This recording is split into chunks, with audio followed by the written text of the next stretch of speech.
Hey, seventh graders, it's Mr. John Hovde. It's December 11th, and here's what we did in class today and what we'll be doing tomorrow on the 12th.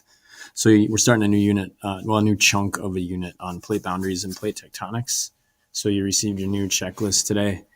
We showed you your new personalized pathway, and then you started a two-part activity. We did part one in class today. So in case you're checking in, there is no homework officially, unless you'd like to get the earthquakes plotted and you didn't have time in class today, you could do that from home. All right, so your notebook entry today was, well, you had two of them, one for the checklist and one for the plate boundaries. And then the pathway, we're working on just this first one today. So we moved as a team and did the plate boundary seminar together. And then next class we have map testing, so that'll be different. And then next week you'll choose a topic to learn more about, which will lead us up to winter break. So this whole column over here will be after break. So nothing to worry about yet. The test is a ways off still. All right, so here's what we did today. You filled out your notebook, and your big question was, what are the boundaries between Earth's major plates?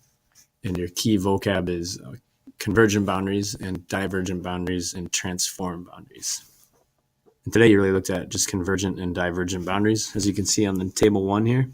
So you used a map that I gave you in class to identify ridges, rises, and trenches. A lot of that was review, but we talked about convergent and divergent boundaries here.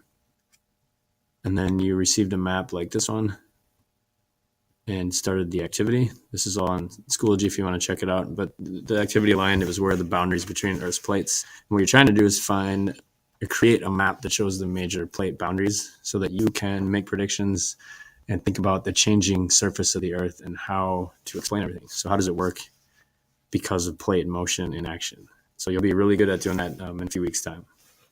And that's kind of where we're headed.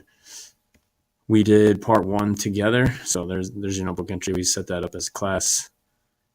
I gave you a couple of tips on, actually we did part 2 together, and you used your pencil to begin to trace the boundaries. And then part 3, you worked at your tables, and I don't know, got somewhere between, looks like 5 and 10 or 15 of those completed. And we paused right there. So we plotted earthquake data. Next class, we'll start with volcano data, and we'll answer some questions and color code the plates and do all that good stuff. So no homework unless you're catching up. It's all available on Schoology. All right, everybody, we'll see you later this week. Good luck on your map test. Get some rest, eat well, and we'll talk to you soon. Bye.